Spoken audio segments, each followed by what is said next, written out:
एक ही काम कर सकते हैं कि लोगों में सेंस ऑफ सिक्योरिटी प्रोवाइड कर सकते हैं। और वो माध्यम हमारा क्या होगा, मैकेनिज्म क्या होगी? पहले लोगों को इनसिक्योर करेंगे और जब असुरक्षित महसूस करेंगे लोग, तब उनके दिल में और दिमाग में बात बैठ जाएगी कि जब तक तालिबान का शासन नहीं होगा तब तक पुलिस प्रशासन और यहाँ की आवाम शांति से नहीं रह सकती। ये भी एक कोशिश हो रही। वे लोग जो यहाँ शांति के जिम्मेदार रहे वो ये बात कहते हैं, ये व्यवस्था ठीक नहीं, यहाँ के लोगों को फैसला करना है। क्या फिर से वो दिन आप देखना चाहते हैं वापस कि पड़ोसी देश की ओर से आह्वान किया जाए और बजाना बंद हो जाए, स्कूल कॉलेज यूनिवर्सिटी बंद कर दी जाए?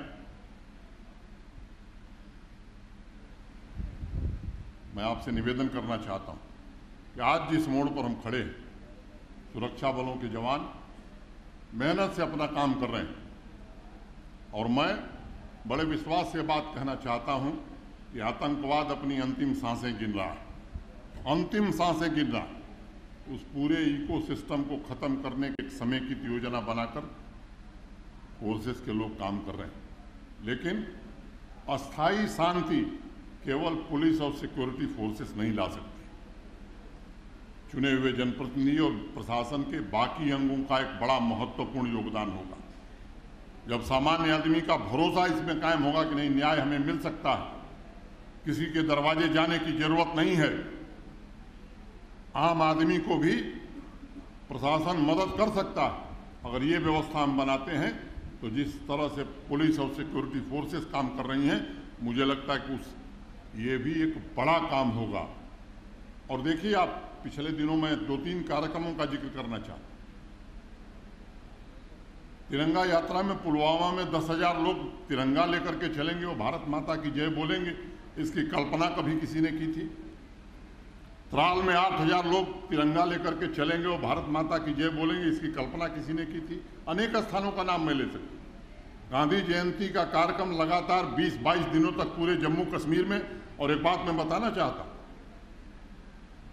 नेशनल एंथम का जो कंपटीशन हुआ, जम्मू से ज्यादा एंट्री कश्मीर डिवीजन की थी।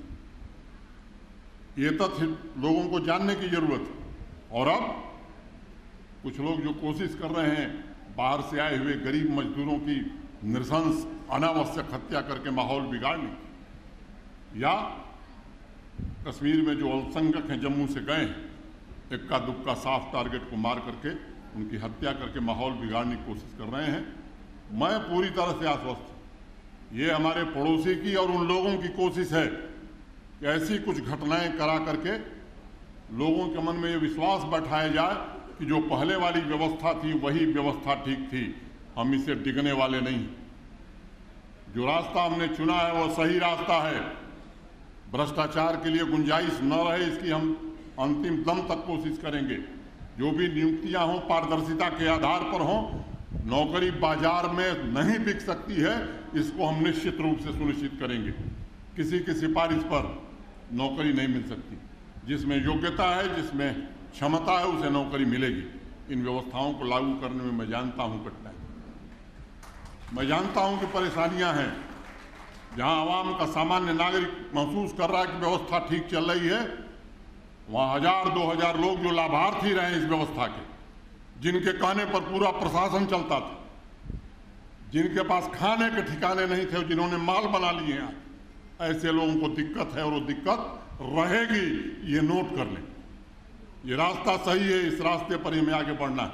हम आपसे निवेदन करना चाहते हैं, आपको कभी भी लगे कि रास्ता गलत है, निश्चित रूप से आप मुझे बताइए। हम उसमें के नहीं हैं कि हमको कोई शर्मिंदगी होगी। अगर हम गलत कर रहे हैं तो ये मान लीजिए कि हमारी नीयत गलत नहीं है। आदमी से गलती होती है, मैं भी आदमी हूं, मैं गलत कर सकता हूं। लेकिन अगर आप सही रास्ता बताएंगे तो मैं आपको जिम्मेदारी से भरोसा देता हूं कि रास्ता बदल कर सही रास्ते पर चलने की कोशिश करेंगे। लेकिन कुछ लोग जिन्होंने गिरवी रख लिया था यहाँ की पूरी ताकत को,